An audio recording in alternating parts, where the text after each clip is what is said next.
You have selected Shuffle.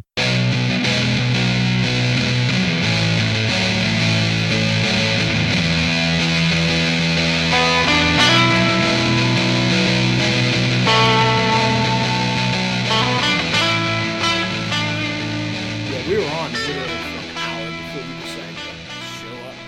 We made some very crucial ShufflePod decisions without you, just so you know. Good. Shuffleisions. Shuffleisions, I like that. Okay, so I'm gonna go. George, I'm gonna go with the new intro. Welcome to the ShufflePod with Woody and George, and DJ. Yo! It's Woody and George. DJ can go F himself. I'm here too. We're going to go ahead and cut his voice out completely because you know why? Because it's a power struggle. And DJ tried to bite off more than he could chew. Well, guess what, son? I love Woody, and I've got no gag reflex. That's why I'm number one. Woody, go for it, baby. All right, do we want to keep that intro? Yeah, might as well. Yeah. Let's just go ahead and, since it's a power struggle, welcome to the ShufflePod. I am George. Hey, I'm Woody. And welcome to the ShufflePod. I'm DJ. Oh, boy. Sons of bitches. So, This is the ShufflePod show for a bizarro world. Someone's going to get stabbed in the eye. Yeah. So what's going on? What's going on, my dudes? It's been a while. yeah, it has. It's been a while. I'm officially a milkman. I know. Boy, that's... Sometimes that's rough, man, because,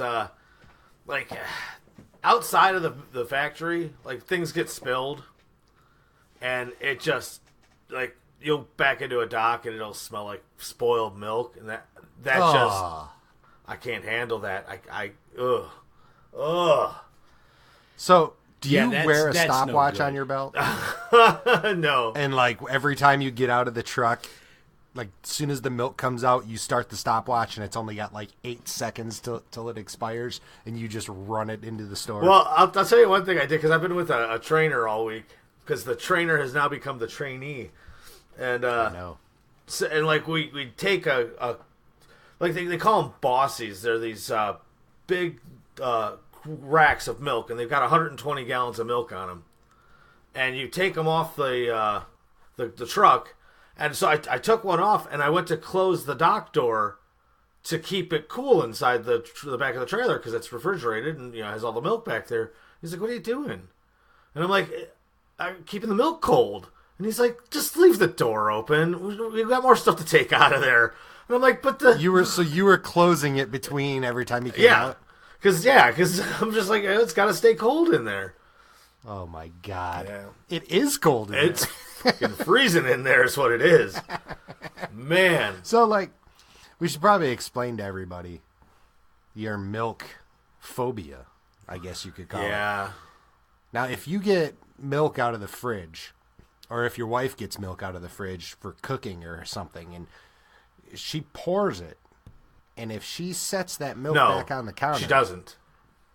Well, if she does, Then- you are right then we're behind her divorced. to pick the milk up and put it directly back in the fridge Yeah. and then close the door so that it doesn't spoil. Yeah, I mean... You can't have milk sit out for, like, more than 30 Yeah, seconds. yeah, pretty much. I mean, I think that milk containers should be rounded on the bottom, and there should be a rounded place to put your milk in your fridge so that you can't just set it out on the table or set it out on the counter, That is what- the craziest thing I've ever heard. One How time in on the God's phone. name would a milk jug? Exactly. No. Then you can't set it down. No. My mom used to microwave milk for us. Oh, And it would get like this skin on top of it. You almost threw up. oh my gosh! We would I'm not have joking. cinnamon on. She'd put cinnamon on it, and you'd have to move the skin that would form on the top of the milk, and you'd have to sift it out, and then you could drink this warm milk. My mom, like I was a fucking kitten. Like the only Woody way one you're time allowed to have milk warm is with chocolate in it. For some reason, chocolate protects it from. Do you remember? So We've hot all chocolate's had okay, kids. but We've had kids. You remember when peeling their little neck folds back and there's curdled milk? yeah, I remember. yeah. That formula and. Yep. That One time Woody probably talked smells about- worse than a prostitute that was run a train on, you know? I mean, it's just... Yeah, one time That's Woody the talked worst. about if he was if he was president of the world, was how this conversation started. This was a couple years ago. Yeah. He said his first act would be to round all milk carton bottoms and make mandatory a little rack with a rounded bottom thing in the fridge so that the milk could go into the fridge. Yeah. But you couldn't set it on the counter. See, I was at first. He would effectively. I was thinking Go of ahead. at first. I was trying to come up with a way to just like, you know how you get those refrigerators that have like the water dispensers on them. I wanted one with a milk dispenser, so the milk never had to leave. But I shot that DJ down was real like, quick. no, you couldn't keep it clean enough. That is disgusting. Yeah, you Yeah. couldn't keep that clean enough. That actually grossed me out and actually made me like legitimately internally angry when you said that. I was like, no. that'd be nasty. But what Woody essentially has done is he's eliminated any milk in like countries like Zaire and stuff because you know damn well they're not going to have the most state of the art and I air quotes refrigerators. They're going to get our old refrigerators, so all their fucking milk's going to just Not have if to he be was leaning president into of the one world. wall. No, He's Less not military, gonna. more That's how milk he's going to run. refrigerators. He's going to go a chicken on every table and a round milk bottle in every refrigerator. I was just gonna say that a chicken in every pot and a rounded gallon of milk in every refrigerator. That's gonna be my platform. I'm Woody. Vote for me. You got to remember, too, he's running for president of the Oh world. yeah, the world. Yeah. Of the so it's like I'll give you my macho man, the president of the world. Oh yeah, brother. There you go. Yeah. So I could do my brother. Speaking of Randy Savage, real quick, he gave me he told me the way I should answer the phone at work is, it's Macho Man Randy Savage. So you go, Savage Department, Randy speaking. What do you think? I love it. nice. You should be able to hold on to that job for a while, doing that. Yeah, I would love to just do work in the Savage Department, Randy speaking. How can I help you, brother? That'd be fantastic. Oh yeah. Speaking of I have wrestlers, to register myself. Oh yeah. Thanks for calling early, brother. I can get you in on an appointment that works for you, not just for me. Elizabeth. Elizabeth, write this down. Now I just sound like I was like shitting. Write this down. Oh, boom. You sounded like Fred Sanford. I'm coming, Elizabeth. They're not actually that far off. Randy Savage and Fred Sanford. Oh God. Oh yeah. What the hell's the date today, then? Today's the The date. what is it? Today's the 19th, my 19th. brother. Okay. The year of our Lord, 2017. You believe in the Lord, don't you, DJ? Because if you don't believe in the Lord, you're going to get the Savage Sword. I'm going to talk the rest of the podcast like Randy Savage. Oh my God, he's gonna talk the rest of the podcast like that, and then he won't be able to do it for like 4 weeks. You're goddamn right. My throat actually hurts now from doing it. I'm surprised he just didn't have like just huge polyp just hanging out of his mouth from all the calluses on his throat. So what have you guys been up to the last couple of weeks? We took a week off. Yeah. Well, I've been constantly working. I actually didn't take a week off. I know you did a lot of stuff. You did. I've been. It's what I do. Midweek shows I was and born everything. I was born to basically put shows out. That's what I do. Well, thank God for that, because I got a call yesterday from one of our patrons, and he's like, "What's going on?" He's like, "No, granted, he's like, I love George's wrap-up show because I love George, but what's going on with you guys?" And I said, I'm sorry, we'll get back on it today. And he's like, "I'd hate to have to pull my support." I said, "We'd hate to have that too." Yeah, we don't. Well, want that. that would hurt because he accounts for a good portion of the Patreon subscribers that we have. And Yeah, he's pretty much actually, calling the shots here right now. since you guys are on, I tried to explain it during one of the 200 wrap-up shows that I've done. But basically, just let everybody know what's been going on. Okay. I've been on Midnights, which I have been for a few weeks, but it has kicked my ass. The time that we normally record has been like really hard for me to record on, so Yeah. Last week was... And you don't want to be going to work like a complete zombie. Right. And then between that and Woody starting a new job, a lot different hours for him. We just have to juggle some stuff around and find a better time. That's all. Yeah, we can get this going again. Yeah. It's it was just a little hiccup in the schedule, but I don't understand why you guys have to have jobs because we make enough. I've been saying this from the podcast that we should be able to quit. Well, I keep trying to, but my wife just keeps wanting more and more. Just yesterday, she saw that commercial for that ring that's one's for your best friend, one's for your lover. oh yeah. Yeah, It's just two diamonds. yeah. Yeah, I've seen that. Yeah. Oh yes. Yeah, one. It makes me angry every time I see Oh, it. I know. Me Me too. too. Me too. You son of a bitch. Every Well, kiss hey, begins with what I told her was, well, then I guess you're gonna get one diamond and DJ's gonna get another. Well, And you should figure be out like, well, you figure out who's the best friend and who's the lover. yeah. Due to She doesn't the wanna non-existent tug on that sex thread. life. I guess DJ is the lover. Damn. No, that I see that commercial and I'm just like, God damn it! I You know. Yeah. How big Let of a me piece tell of shit am you- I? I took Tasha's Have you ring guys? off. You and guys threw it- ever buy? Huh? You guys ever buy jewelry? For Yeah. I used to work at for customer service for a jewelry company. Of course you did. Yeah, right. I've worked just about everywhere. Did you guys ever sell mattresses? Yes, I sold mattresses and water beds and. Have you guys ever worked in a like a U-Haul or some kind of rental place? No, never a rental place, but I did manage Okay, an Earl Shine that's body the one shop. thing. That is the one thing he hasn't done. He hasn't had a job at U-Haul yet. Oh shit. No, I mean, have you guys ever bought like jewelry for your spouse? Yeah. Well, yeah, we probably all have. We were all married. We all bought engagement and wedding rings. Yeah. Yeah, I definitely have. My wife likes white gold Yeah. or silver, okay?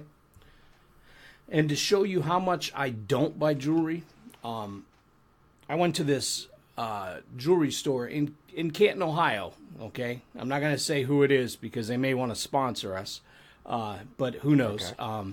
It was Chuck's Ching Ching, I like the bling bling down in downtown Canton. I've been there. And It's a good place. I said I want a white gold ring, and they sold me a yellow gold ring that it was just a little bit lighter than the actual like regular gold. Yeah. And I was like, well, this still looks yellow, and they were like, no, it's white. So like I paid on it. I wasn't making any money at the time, you know, and it wasn't a huge ring or anything by any stretch of the imagination. But so I made payments on this thing, and then when I ended up giving it to her as a gift, I said, "That's white gold, right?" And she's like, "No, it's yellow gold." I was like, "Son of a bitch!" Yeah. Yeah. Those dirty bastards. You gotta watch them, man. Those, especially the smaller, like independent jewelry stores. I mean, and salesmen in general. They'll just tell you anything you want to hear. Yeah, You know, whores. all of them, every last one of them. Even Woody. Yeah, yeah.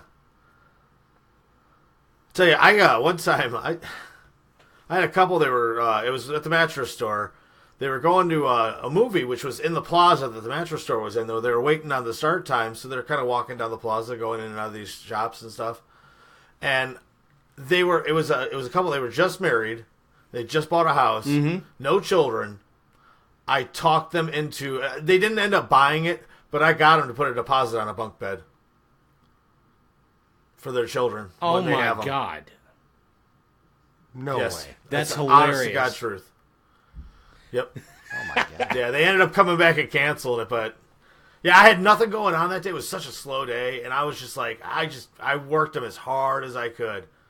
You know, and I was like, you'll never find a deal like this Dude, that's ever hilarious. again. Ever. So if you plan on having kids and you guys, this is the kind of bunk bed you wanted when you were a kid. You'll never see this again. You think you caused a fight I don't know when how. they got home? Like, I want to have kids. I don't. Yeah, they're probably divorced now. They're divorced. I don't even know how he That's why sleeps they at canceled night. the deposit. Yeah. Yeah. He got home and hit her. Yeah, I had to make two separate got checks real for because it was like a $25 deposit, so I had to make two separate checks for $12.50. Split it in half. I tried talking them into just separating the bunk beds, just cutting them in half, and they could each have one of those. But I guess I wasn't that good. Oh man, Dude, that's hilarious. so That's crazy, though. So all right, our topic today, we're going to be talking. I don't even know the name of it.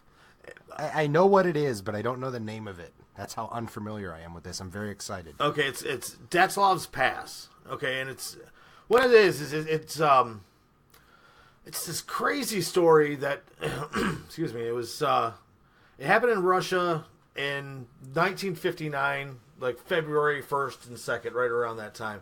And basically what it was there's a guy, he was trying to get a certain server. He was let me start over with this. His name was Igor Dyatlov, okay? And he and 9 other students from this technical college in Russia, they were all like engineering students. They wanted to get like their this like hiking certification, okay, and through their school. So he set up this big hiking trip, this hiking and skiing and camping and stuff. And you had to like meet all these different criteria, and it had to be like in severe weather, and up mountains, and to certain elevations, and all this stuff that had to check off the list to get this certification that they all wanted. But there was originally 10 of them, okay, and like about halfway through the trip, one of them just couldn't go on any longer. He was ex-military, and he had a lot of injuries from the military and that from World War II, and his body just couldn't take the strain of this hiking and stuff after a while. So it ended up being 9 of these campers, okay, and they were lost. They are not lost, but they never came back. Is this where they eat the guy? No, not at all. You get to the part where they eat him and they start with the ass and they eat it first? And... No, not at all. But so basically what it was they were supposed to be back by February 12th, or sent a telegram back to the school saying that they'd finished up the trip and everything went fine and stuff. Well, there was no telegram, so they gave them a couple extra days. And, finally, the families, like on the 20th of February, were like, you guys, you need to go find our kids, How many days late is that? Well, they were supposed to check in on the 12th of February. Okay, so they're 8 days late. Yeah. And then, but there was nothing done until the 20th. Now, well, it's a different time. It's not, Right, yeah. People don't have cell phones, and, it's not so you got to worry, they figure they were looking for a telegram, so things could happen. But, they didn't have a pigeon? They No. could fucking send them? No, because it was after That's the what war. they All the should've done. pigeons were shot in World War II. Yeah, you know that. That's common knowledge. It's the that's how funny thing is Mike Tyson was actually he's responsible for the pigeon population rising back up. Right.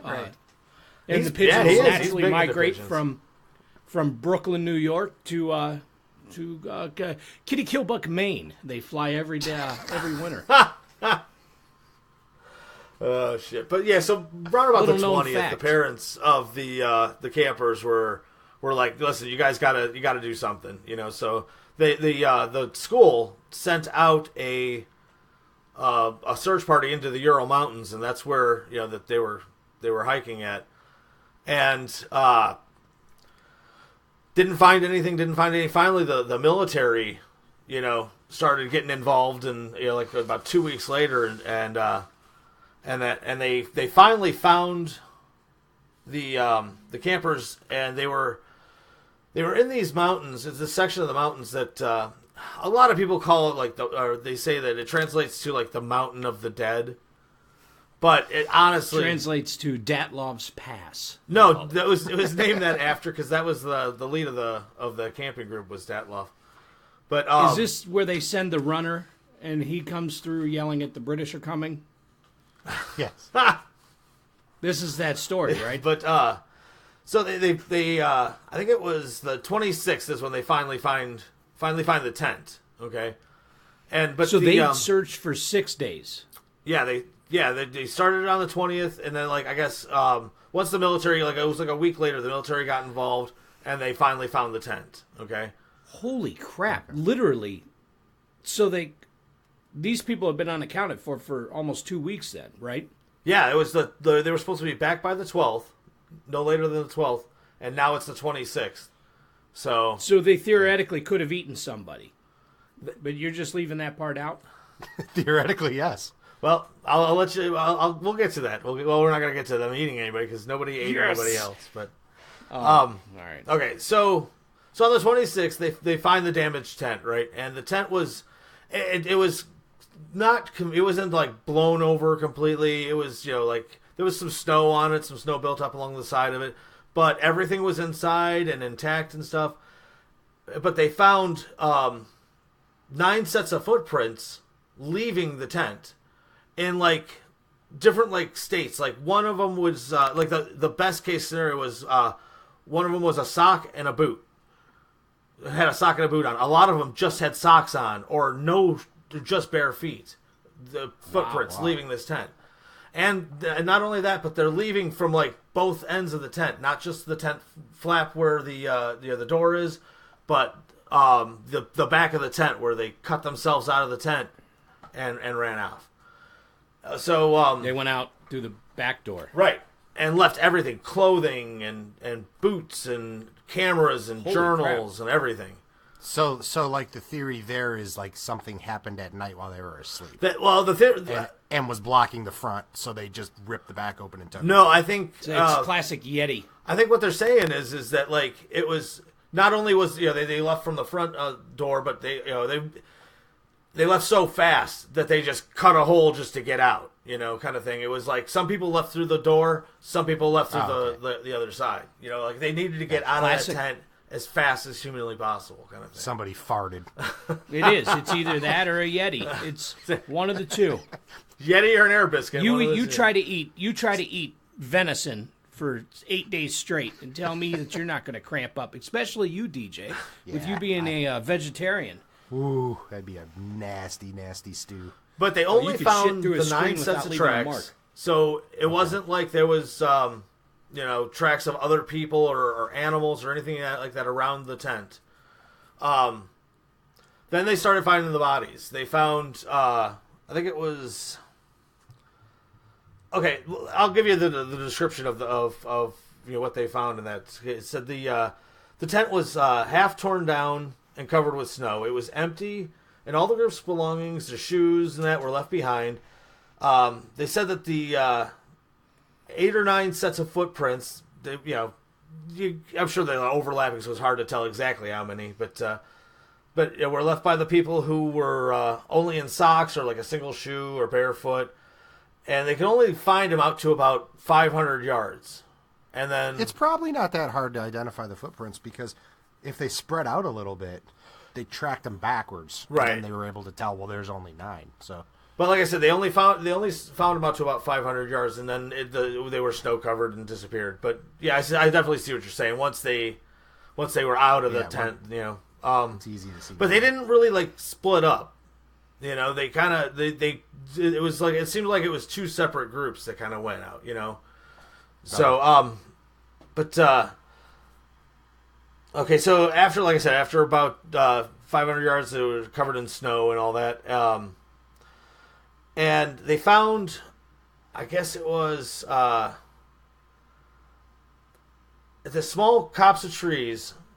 They found 2 bodies. Okay, 2 because it was the whole party consisted of was 8 men and 2 women, and one of the men left early. So by this point it was 7 men and 2 women. Okay. So Did the other guy disappear also? no, he halfway through the trip he had to stop. He just couldn't. He was the ex-military okay, guy. he's the one that couldn't go on. Yeah, Okay, he couldn't go any longer. Okay. So about 1.5 kilometers away, they found this little copse of trees, and they found two of the men there, and they were in nothing but their underwear. They had a small fire that had been built that they say probably lasted about 3 or 4 hours, and there were. And this is where they made Brokeback Mountain from, DJ. Boom.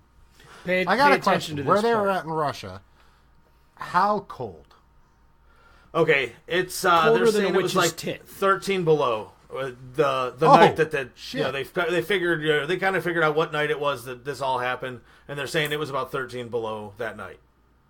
Oh, And the only way Yeah. to stay warm was to curl up 2 into 1 sleeping bag. yeah. Now, Front also to like back. in that the tree that these two bodies were found underneath with the fire, they said there were broken branches on the tree up to about 5 meters. So they think that they tried to climb the tree to kind of see back and look around to try to find where they were.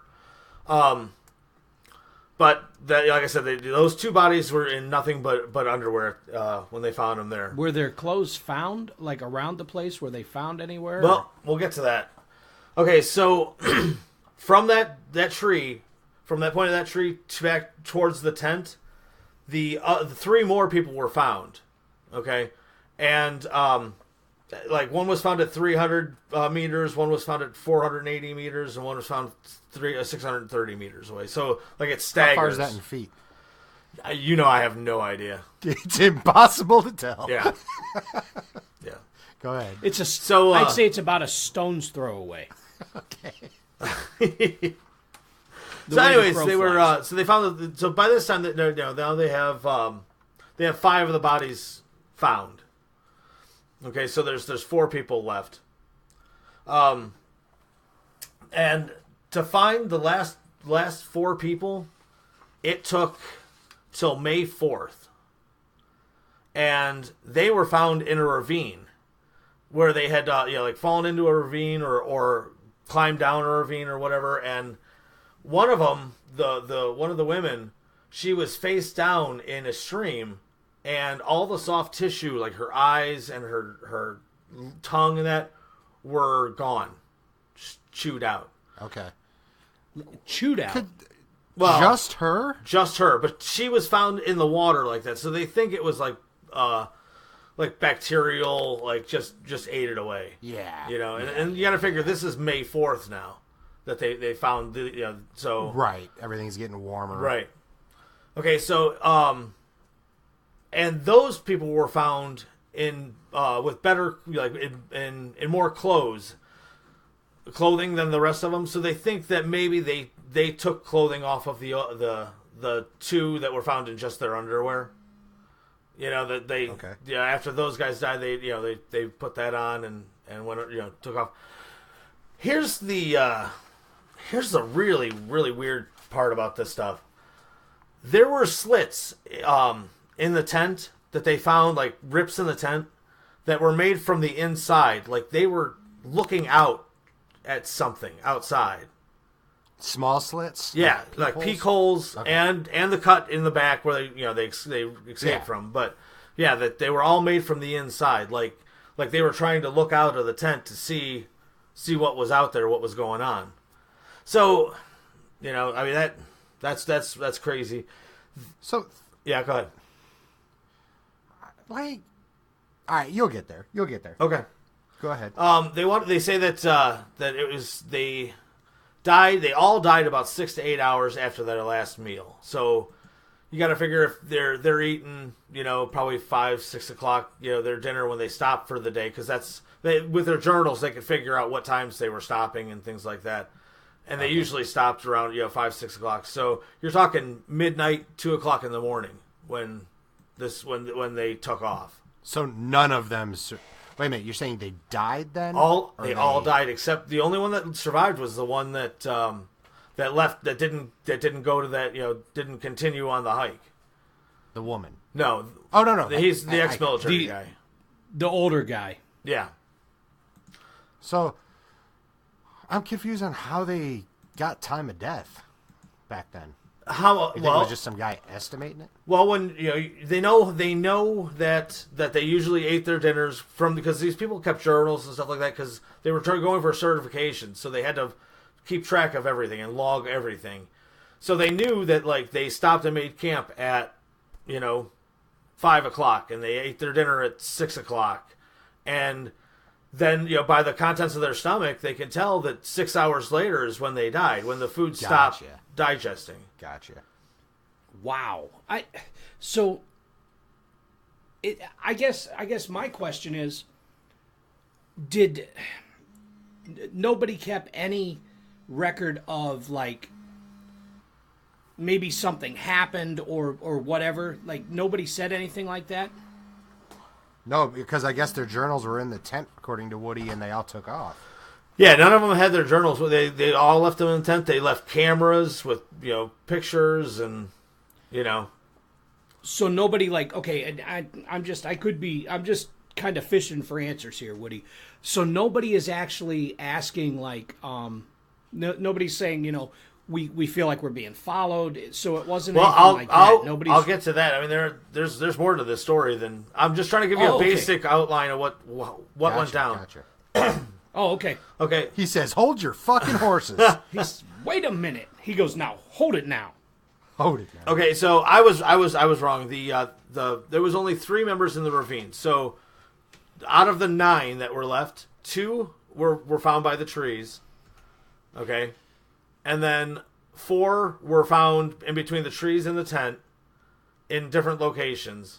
And then 3 of them had fallen down this ravine. Okay. And out of those 3, one of the women was the one in the water that her eyes and her tongue were gone. Unbelievable. Okay, so when they did the autopsies of the bodies, what they found was 6 of the 9 had died of hypothermia. So it's the 2 guys in their underwear by the tree, The lucky ones, right? And and then the other ones, the other 3 had died of traumatic injuries. Okay, like what? Like let me find this exactly. Okay, so internal injuries. But here's the problem. Like one had a cracked skull. Like from the back? Yeah, cracked skull. But there was no visible tissue damage to the skin. So it would be like internal bleeding, but no bruises. So it was just like a. It would almost be like if somebody struck him with like a padded blunt object. Is that what you're saying? I don't know. I mean, because even a padded blunt object. I mean, is that gonna keep you from bruising?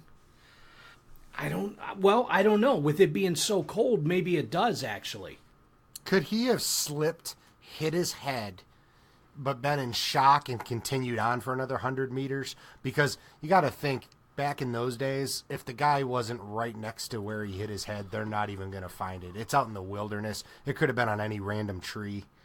Well, and then let's not forget that they're probably a little tougher than we are right now, too.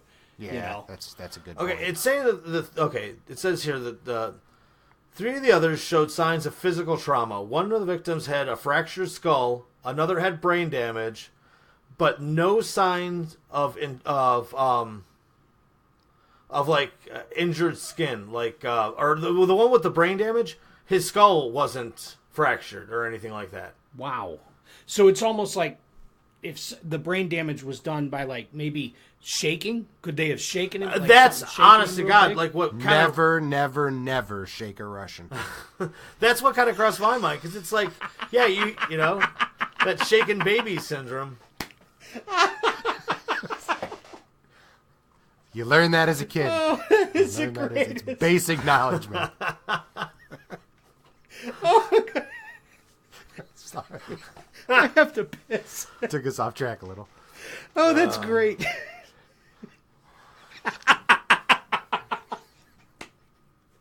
I'm sorry. Sorry. So some people that think that this was like they were running from like an avalanche kind of thing. Okay. We got to give George a minute here. He's dying.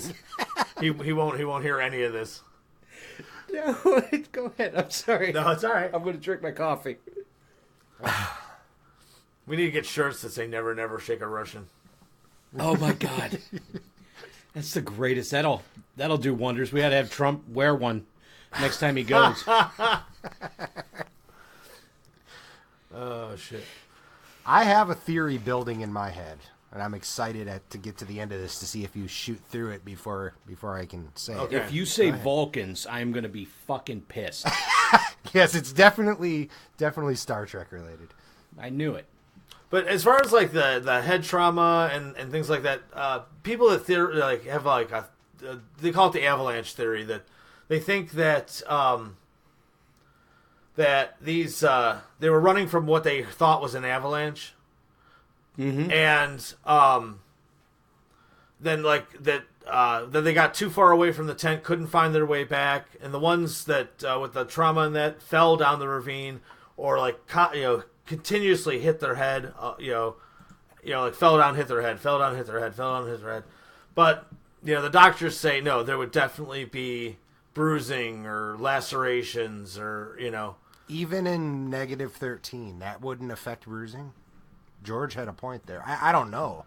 Yeah, I don't know. I don't know. Because if your blood flow stops instantly from that freezing, there's not going to be any bruising. See, that's my thing. I don't know if maybe they... Okay, let's hypothetically say they ran, they slipped, boom, hit their head. If you die there, okay, does the 13 below zero coagulate your blood faster than it can actually... Yes, am I making sense? It would just flat out freeze it. Well, It would freeze all right. it so fast. Bruising is just blood gathering under your skin. I just want to say coagulate. Because it makes me sound like fucking smart. I definitely one of the understand worst what words you're ever. saying, but I don't think as soon as you're like, say you do fall down and you hit your head and you damage your brain, I don't think your heart stops instantly.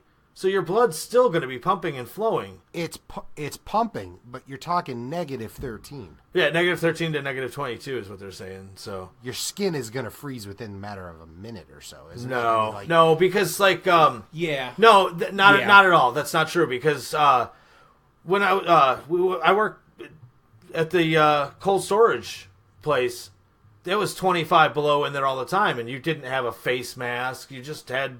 But you're alive. You have and circulatory so were system they. at that point.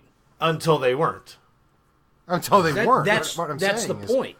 But That's what he's right. saying. So, but I'm Their saying heart is, only pumped for like a minute, though. It takes hours to form a bruise. it does not. If I punch yes, you in sir. the arm, it's He's not going to have a always- bruise within the first hour. Not visible. Yeah, you got a good point there. Okay, so what I know, about the it's a guy damn with? good Well, point. that's a traumatic- bad example. Maybe if I punch you, it'll be a bruise. But if George were to punch you, it wouldn't form for like an hour. That's true, because DJ's more of a man than I am. Yeah, much more. Okay, but what about the guy who has traumatic brain damage but no fractures to the skull? I think that could be a slip and a fall, and he hits his head on the frozen ground even, or the snow breaks the impact and it doesn't crack your skin open, but it's still frozen underneath the permafrost. If it's Could he have lost oxygen flow to the brain somehow? Like Choked out. suffocated or choked or... How high up are they? they're in the Ural Mountains, I have no idea like what the elevation would be. That's my thing. That's a really good point, DJ. What if they lost oxygen from actually the physical exertion? You know how, like, I mean, Mile High Stadium, you know, everybody's like, the air's thinner. You know, what if they're up high enough where the air's thin enough, the adrenaline's pumping, you go beyond what your body normally could do? Right, maybe he extra panicked. Maybe he had a panic attack or an asthma attack on top of that and lost oxygen flow. I think we solved Okay, it. That's a hold wrap, on a guys. second. Thanks Hold on for a second here. Now, you guys are saying this, okay? Now, granted, this was the investigations were done in the 1959. So the 1950s, yeah, well, 1960s. that's my point. Is just wait. Give me a second. Doctor. Exactly. Yeah. What you're saying is that you're smarter than a doctor.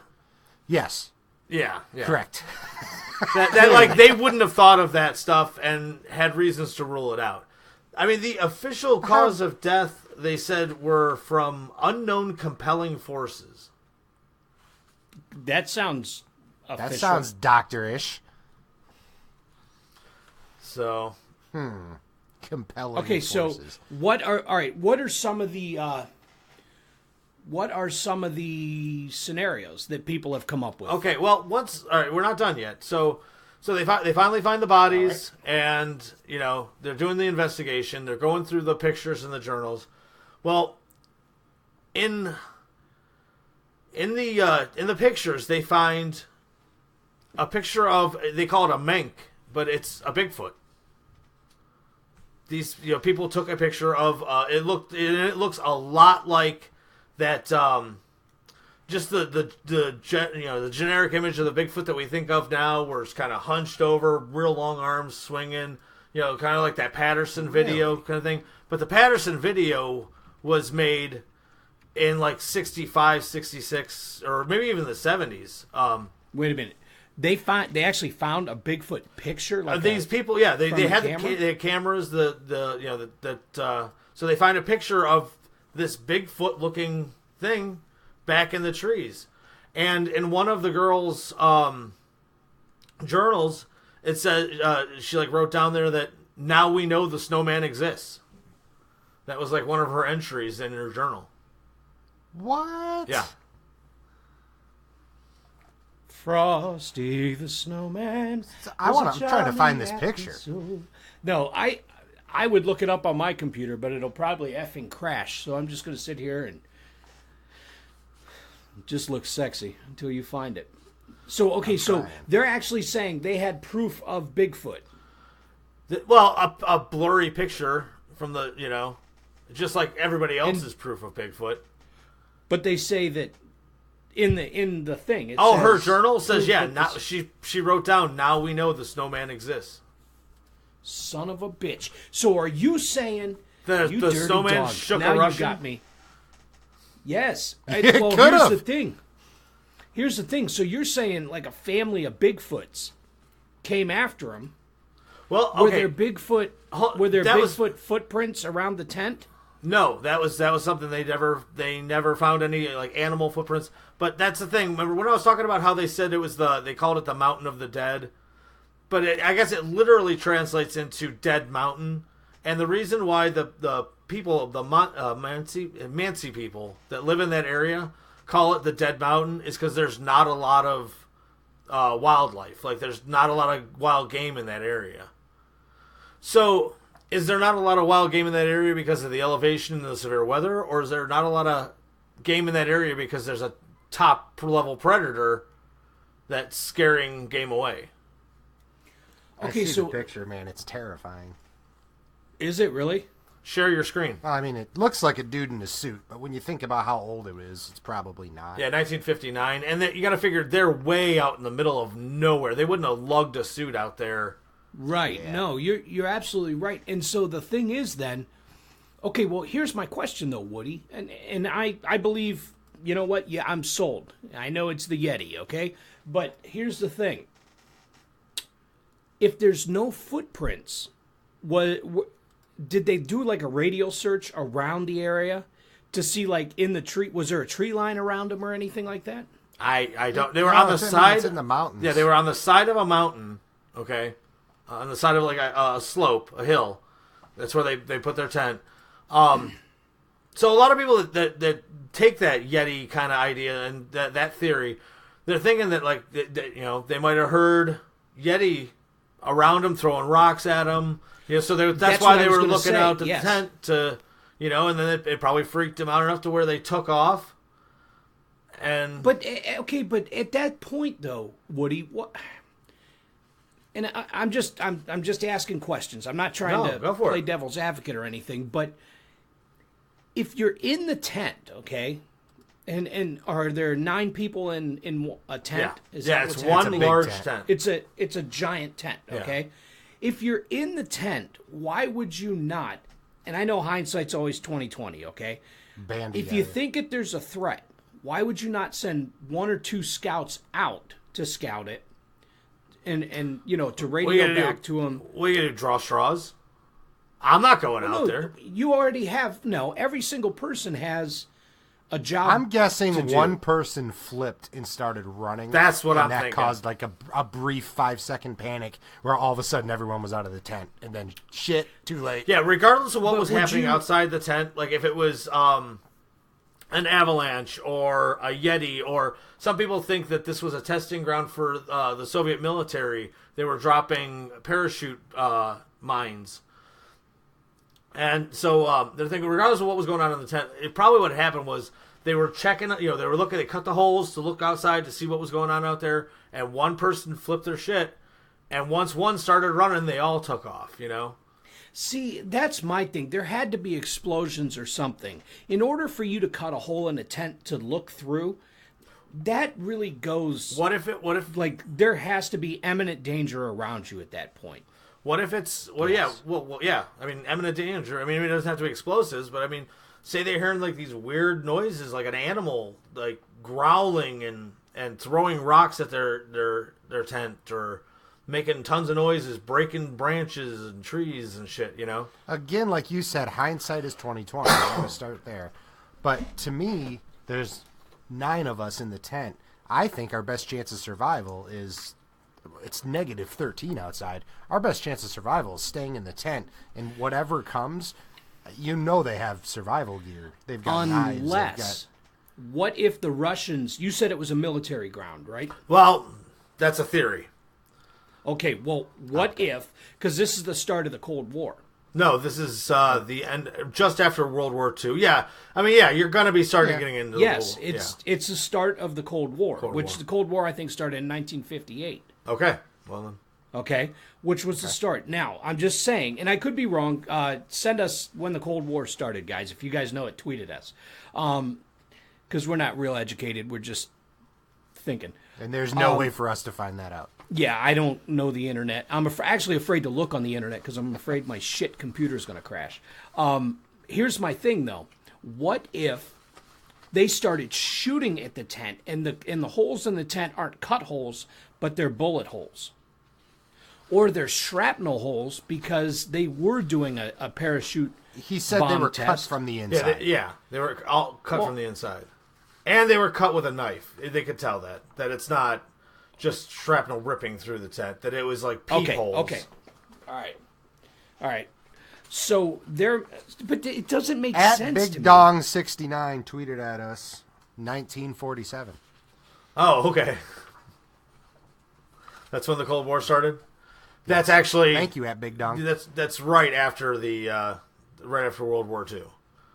Yeah. So I don't think Okay, that's so- exactly when the Cold War started, because in World War II, the Russians and the U.S. were allies. Reluctant allies. Well, great, yeah, absolutely, reluctant allies, but they were reluctant still allies. They were still allies. I mean, it was Kind of it like was, our friendship right now. No, I think so you're saying they were so terrified. So what in God's name could make you that Okay, afraid? here this is another one of the theories. It's an infrasound theory. Okay, you know how you're driving in your car with your family and your kid cracks the back window and it gets that. Oh, God, I hate that. Right. Okay, Yes. this is like that, but you can't hear it. Okay, so they're thinking that some a scientist has come up with a theory that the wind whipping through those passes and across those mountains created like these tiny like whirlwinds and tornadoes that created this infrasound that they couldn't hear, but it wow. made them very panicky and so They snapped. right. Okay, and then they figure once they got away from the sound, far enough away from the sound, they came back to their senses, tried to get back, and that's when they died out there. Okay, well, let me ask you this. Were they, at this point in time, Woody, when they took off, okay, the best they can tell, Are they past their due date of coming home? No, when No, it was that night. This night that it all happened was February, between the February 1st and February 2nd. So that was 10 days before they were supposed to check in. Okay, because I was going to say maybe they run short on food and water and they were delirious. No, these guys were, And then this they were happens. going for like their Eagle Scout. So like they've already gone through all these classifications and they have hundreds and hundreds of hours of camping experience. And I mean, these guys were at the top of their game, were ready for what they were doing, you know? Yeah. Except the one guy that had to infrasound quit. theory. Right, yeah. So the infrasound Okay. thing since then, do you know if they've been recorded Okay. in that area since? I don't know. I don't know that, but I do know that when they've done tests on infrasound, that panicky feeling or being overwhelmed or whatever, that only happens to 20% of people that you applied infrasound to. So you're talking, what's the chances of 9 people all having it at the same time? Less than 2 people. would Well, do it. unless that guy's screaming, or that guy or girl, okay, is screaming, can you fucking feel that? Can you feel that? And they're cutting. He's like, what the hell is that? He's running through the thing, looking He got through, everybody panicked. and he goes off like just a complete lunatic. It Cuts could out have been back the and goes. leader. It could have been. Yeah, I mean, If it was the leader doing that, like think of you're going out with the Cub Scouts with your son, Woody, and like you're camping with a group of kids, and you're the one that panics. It's not going to go over holy well. shit, you're right. Yeah, you're right if it's a bunch of kids. But I think if, say, the 3 of us were camping and George started to wig out, we'd just duct tape him to the fucking floor. That's true. That is true, but George I'm isn't, a like, I'm the a pretty leader. yoked up. I'm a pretty What was the yoked guy's up name? dude. I Igor? don't know if you guys could subdue it. What was the yes? What was the guy's name? Igor? Dyatlov? Igor. Igor? Igor. Aren't you Russian? Igor. My last name is Ukrainian. Well, that's what I said. Russian. Communist. Well, no, the last name. I'm sorry? What's it called? Det- The Dyatlov. last name. What? Dyatlov's Pass. Dyatlov. Dyatlov. Okay. If it was that guy, though, he is the leader. I realize Yeah. they're adults, but he's the leader. They're looking up to him. And then he starts panicking, and they think something else is around because he's panicking so bad.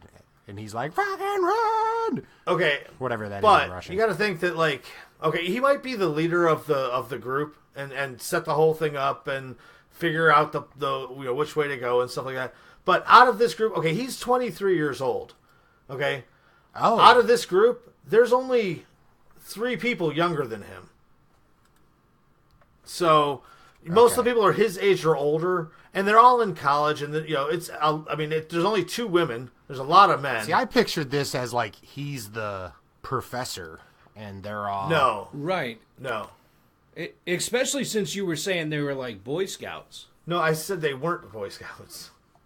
They were trying to go for like a classification of like a camping classification. It's like a sportsmanship kind of thing in that at that time. Yeah, and one of the guys was 38 years old.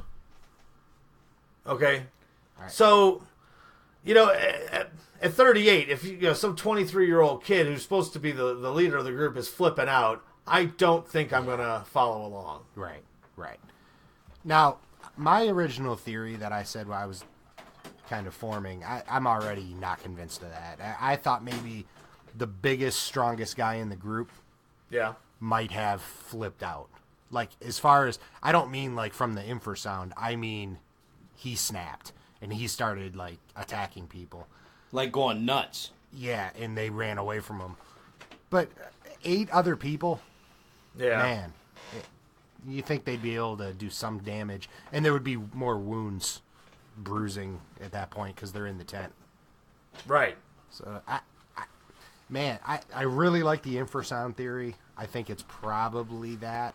I don't. That's the Right. one that really, because it doesn't affect enough people. Like there's just, and I understand 20% out of 9 though That's- could easily be 2 or, but it's less than 1 person normally on a bigger scale. But you also could have had 3 of those people that were affected in that group, and that would be enough to cause the panic.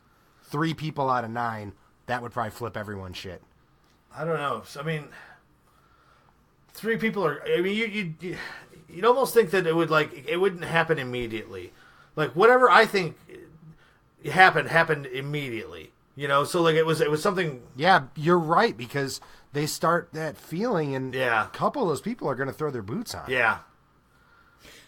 See, Yeah. that's man. Yeah, This is so Like, interesting. You know, say there is it is the 3 of us, okay, and we're out camping, okay. So each one of us represents 3 people, and we'll say that George is the one that flips out and runs out Yeah.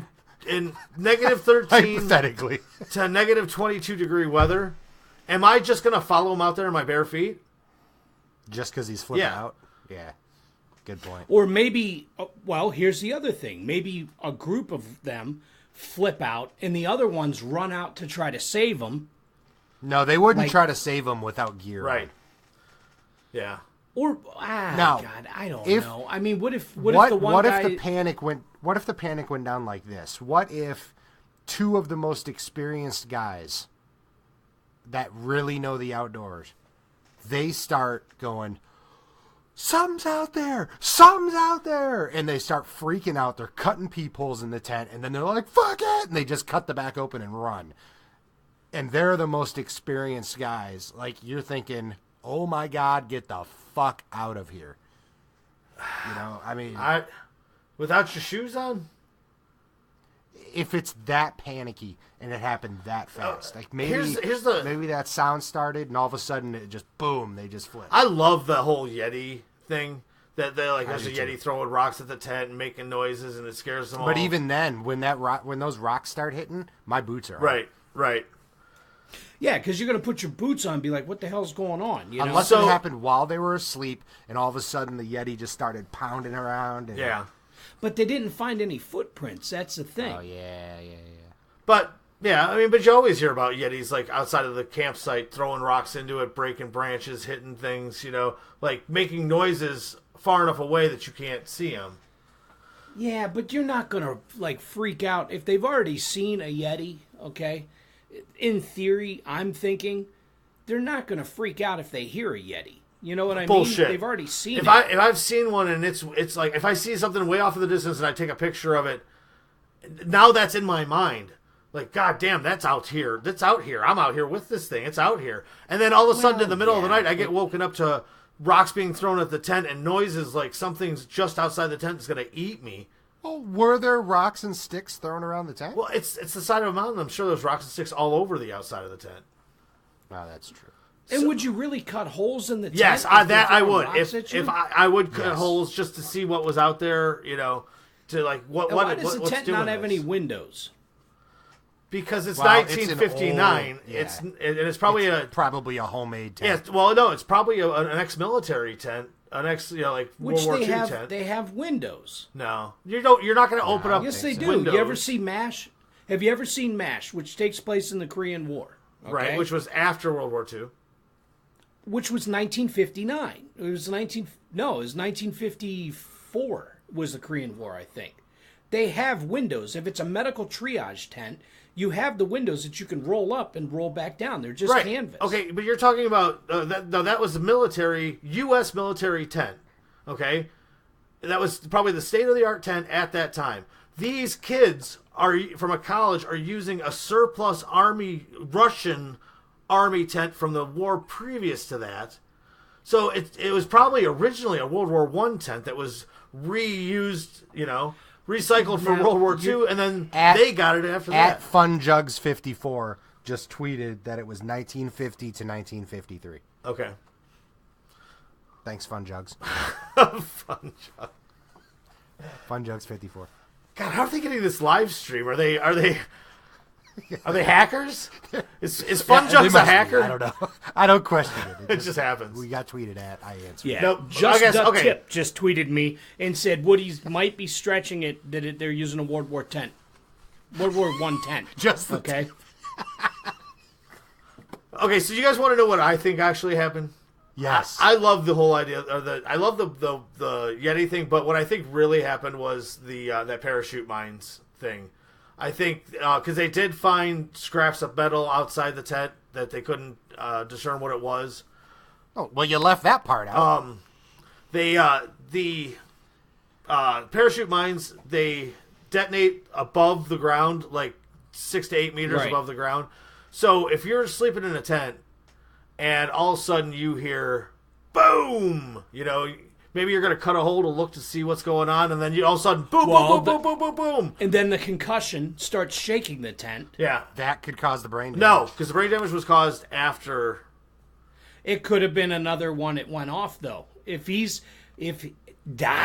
it, DJ, Wow. you're onto this. What if another one goes off while they're running, and it concusses him so much, he falls, he dies, because a concussion is just a brain bruise. Right. Yeah. All right? So what if it concusses him, knocks him out cold, he falls, succumbs to the elements, and then, bam, done. Son of a bitch, that is good. And here's another little twist. Some of the evidence of the parachute mines will not be disclosed because the military is the one that That's found my next point right there. Exactly. They found they did test radioactive or radiological testing, and on some of the clothing they found twice the amount as normal background radiation for the area. So it was nuclear testing. No, you can have radioactive material and not be, like depleted uranium bullets aren't like they'll have radioactive, but that's not a nuclear bomb, Okay. So, and here's the big thing: we don't know what they the were testing. day after they found the they did the radiological testing on the clothing. The day after that, the government shut the whole investigation down and said that it's over. Bigfoot. No more. Sealed the records, and that was it. Then there you go. Since it was closed like that, I think that pretty much almost solidified. Well, it would in the Yetis. U.S., but in Russia, everything that was definitely the Yeti. So They infiltrated the Russian, the Kremlin, and they were like, and they were like, oh, okay, all right, so it was an accident. Well, why did you eat her fucking eyes? They're not delicacies, all right? They're not. They're human eyeballs. Yes, I have eaten cow tongue. This is Russia. Well, human tongue might taste like cow tongue, which tastes like chicken. I get it. All right, but anyways, I digress. So that's my idea. I think it was. I like that whole parachute mines theory. Well, I do. I too, think you're since 100% right.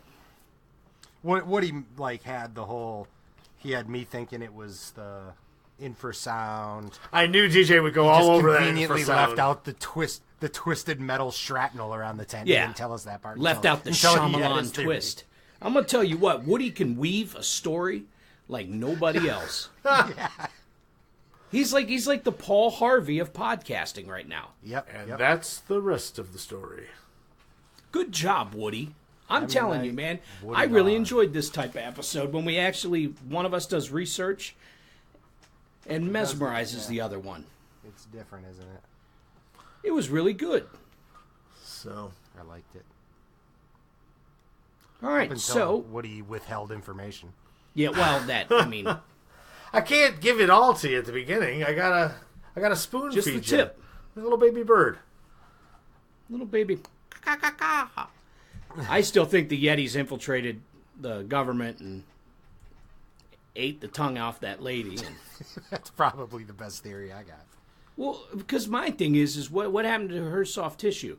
I mean, that works for the people that ran from the tent, but what No, they did the think that animals just eat like her? bacteria and then in the water. I mean, you're talking months and months down the line. This is Yeah, fish. you're talking from Soft tissue's gone in the water. February 1st Yeah, that's true. till May 4th. So So they Spring. found her you're on talking Star 4 Wars months Day. later. May the 4th be with you. Right. Star Wars Day. All